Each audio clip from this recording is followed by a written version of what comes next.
All right, let me know when you see me / hear me. All right, there we are. All right.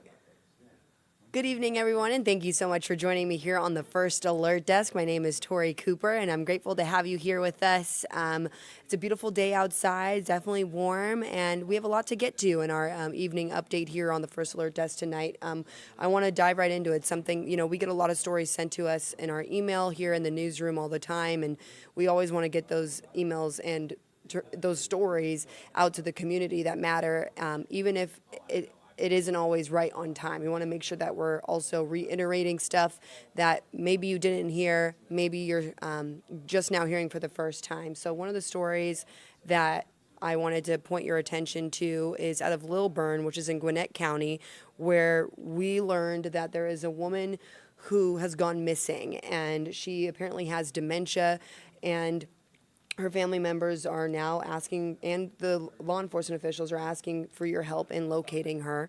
This is a picture of Miss Karen Lamb, and she's 68 years old.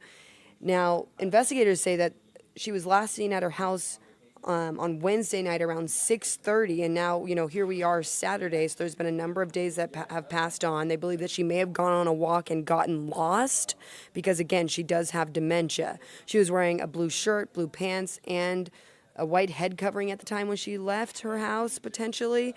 If you do have information on where she might be, make sure that you contact law enforcement in Gwinnett County as soon as you can.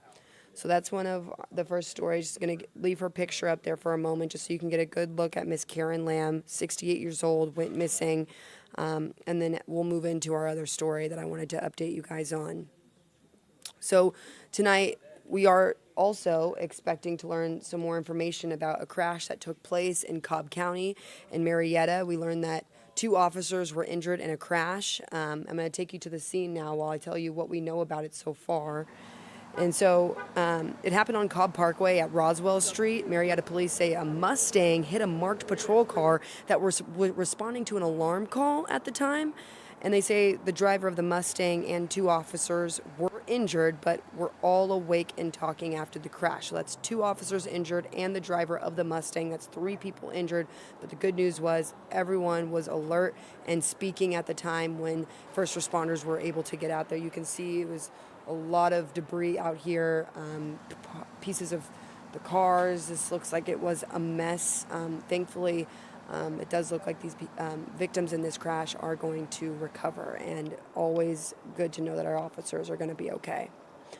And then this next story that I want to talk about is a story that we've been following after 5 people were shot in Mechanicsville last weekend.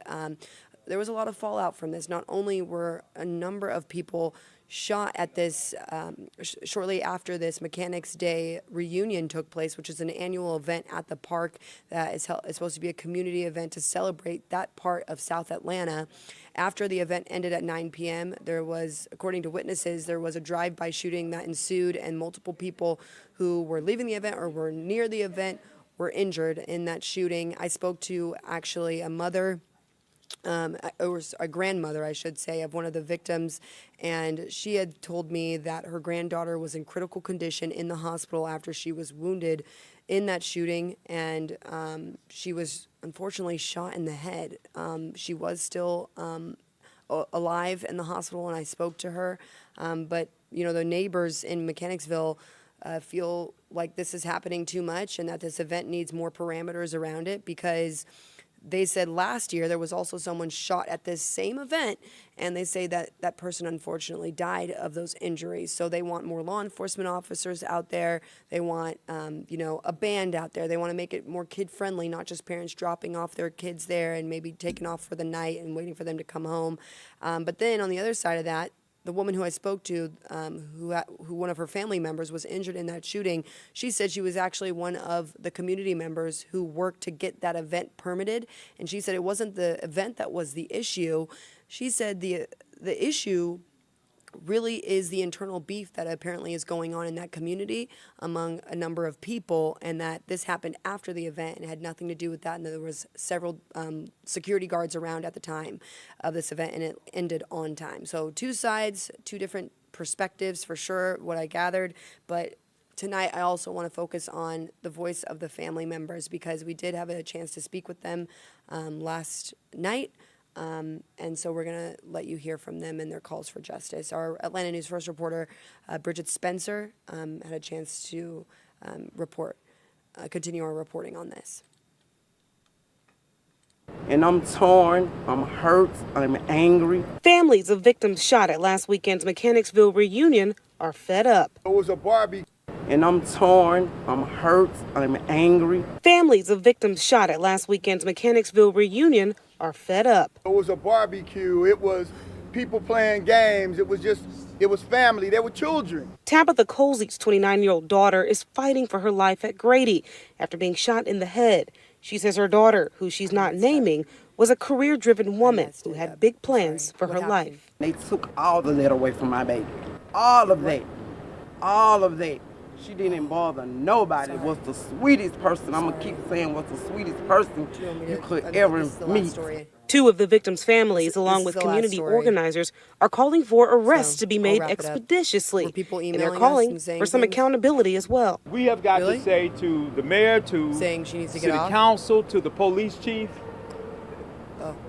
this cannot be a business as usual kind of deal. Atlanta police say they are concerned by how bold the shooting was because they were there at the party. They said in a statement, quote, after the event, officers heard multiple shots fired from a parking lot near their location. Officers requested assistance and immediately responded toward the gunfire. Lenny Black's granddaughter was shot in the back. He feels it's time for everybody to just work together. One thing we have to do is get the streets back. We have to do that. We need to start policing our community. Bridget Spencer, Atlanta News First.